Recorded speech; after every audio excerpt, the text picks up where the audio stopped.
Assalamualaikum warahmatullahi wabarakatuh. Saya Zaki Asriani Ditya dengan NIM 2203135944 dari Sistem Informasi kelas C akan menjelaskan tentang review skripsi sesuai dengan span of control yang ada pada materi manajemen dan organisasi. Seperti yang kita tahu, span of control atau biasa dipanggil rentang kendali adalah jumlah bawahan langsung yang dapat dipimpin dan dikendalikan secara efektif oleh seorang atasan. Span of control sangat diperlukan dalam lingkungan organisasi yang terstruktur. Hal ini karena menyangkut kepada pembagian kerja, koordinasi, dan kepemimpinan seorang pemimpin atau manajer.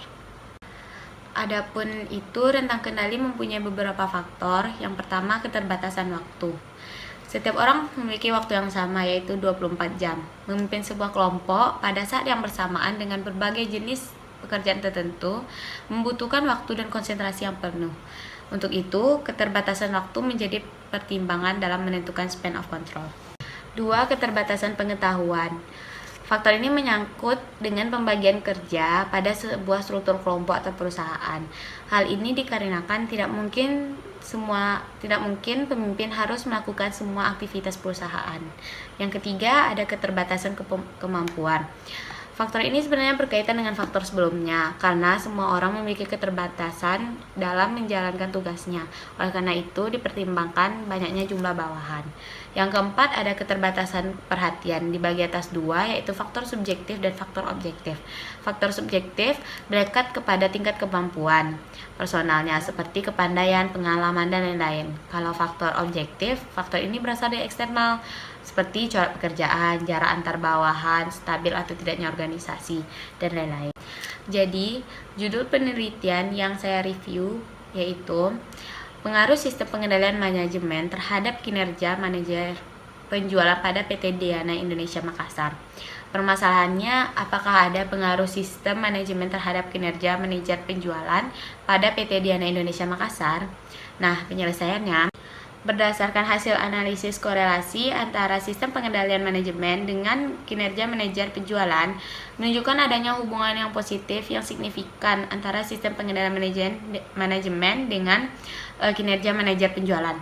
Artinya, semakin tinggi sistem pengendalian manajemen, maka semakin tinggi pula kinerja manajer penjualan. Sebaliknya, semakin rendah sistem pengendalian manajemen, maka semakin rendah pula kinerja manajer penjualan. Sistem pengendalian manajemen sebagai perangkat struktur komunikasi yang saling berhubungan yang memudahkan pemrosesan informasi dengan maksud membantu manajer mengkoordinasikan bagian-bagian yang ada dan pencapaian tujuan organisasi secara terus-menerus. Pengendalian manajemen sebenarnya merupakan suatu proses. Dalam proses tersebut dipengaruhi oleh faktor-faktor lingkungan. Dua aspek penting lingkungan tersebut adalah eksternal dan internal. Nah, faktor internal dalam hal ini adalah strukturnya, yaitu struktur organisasi, program, struktur rekening, faktor administrasi, dan faktor-faktor lainnya. Struktur yang tepat atas struktur sistem pengendalian manajemen sebuah perusahaan yang akhirnya akan berkontribusi pada pencapaian suatu kinerja. Berikut ini ada faktor lingkungan yang berpengaruh terhadap pengendalian manajemen yang meliputi perilaku organisasi dan pusat pertanggungjawaban. Sistem pengendalian manajemen dikategorikan sebagai bagian dari pengetahuan perilaku terapan. Pada dasarnya, sistem ini berisi tuntutan kepada kita bagaimana cara kita menjalankan dan mengendalikan perusahaan atau organisasi yang dianggap baik berdasarkan asumsi-asumsi tertentu. Dalam hal ini dianggap baik berarti mampu menerjemahkan seperti ini. Yang pertama, tolak ukur kinerja mencerminkan perusahaan berjalan dengan baik yang secara efektif dan efisien. Yang kedua, kebijakan dalam menentukan tolak ukur yang dimaksud tadi. Yang ketiga, apresiasi kepada sumber daya yang dimiliki perusahaan organisasi.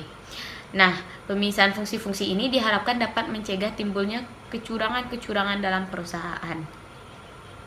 Nah, unsur-unsur sistem pengendalian manajemen dengan kinerja manajer penjualan. Yang pertama ada struktur perusahaan. Nah, struktur perusahaan ini maksudnya struktur organisasi yang tepat bagi suatu perusahaan. Belum tentu baik bagi perusahaan yang lain. Perbedaan struktur organisasi di antara berbagai hal seperti jenis, luas perusahaan, banyaknya cabang-cabang, dan lain-lain. Suatu dasar yang berguna dalam menyusun suatu organisasi perusahaan adalah pertimbangan bahwa organisasi itu harus fleksibel, dalam arti memungkinkan adanya penyusunan-penyusunan tanpa harus adanya perubahan total. Selain itu, organisasi yang disusun harus dapat menunjukkan garis-garis wewenang dan tanggung jawab yang jelas. Dalam arti jangan sampai terjadi adanya overlap fungsi masing-masing bagian. Yang kedua ada sistem wewenang dan proses pembukuan. Untuk dapat mengatasi transaksi-transaksi di dalam perusahaan yang berkenaan dengan data-data finansial yang menyangkut perusahaan seperti harta, uang, modal usaha, dan hasil usaha dalam suatu periode akuntansi, perlu dibuatkan suatu pedoman sistem dan prosedur akuntansi yang di dalamnya tercakup klasifikasi rekening.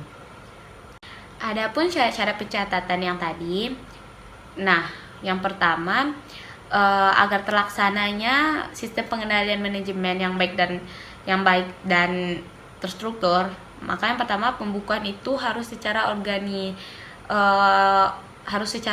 terpisah dari tanggung jawab penjagaannya. Yang kedua, pembukuan itu harus direncanakan sedemikian mungkin sehingga terbentuk dan terpeliharanya catatan-catatan yang lengkap mengenai tanggung jawab dan hasil-hasilnya. Yang ketiga, pembukuan tersebut harus selalu menyertai setiap transaksi-transaksi yang terjadi. Yang keempat, pembagian tanggung jawab pembukuan harus mencakup tanggung jawab yang sepenuhnya tentang penyelenggaraannya. Yang kelima, praktek-praktek yang sehat. Yang dimaksud praktek-praktek yang sehat adalah setiap pegawai dalam perusahaan melaksanakan tugasnya sesuai dengan prosedur yang diharapkan. Nah, untuk mencapai hasil yang diinginkan, penelitian harus dilakukan. Maksudnya, sistem pengendalian manajemen ini agar baik dan terancang sehingga memudahkan atasan dengan bawahan lebih terstruktur tanpa adanya kecurangan atau kesalahan-kesalahan dalam berorganisasi. Yang pertama itu proses penempatan staf, hal-hal yang harus diperhatikan. Yang kedua, ketidakakuratan informasi. Yang ketiga, kesalahan rancangan pekerjaan. Yang keempat, kesempatan kerja yang sama. Kelima, tantangan-tantangan eksternal. Keenam, perbaikan kinerja. Ketujuh, penyesuaian kompensasi. Kedelapan, keputusan penetapan. Kesembilan, kebutuhan pelatihan dan pengembangan.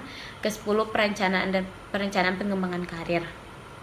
Jadi, untuk menciptakan sistem pengendalian manajemen yang sesuai dengan porsinya, kita harus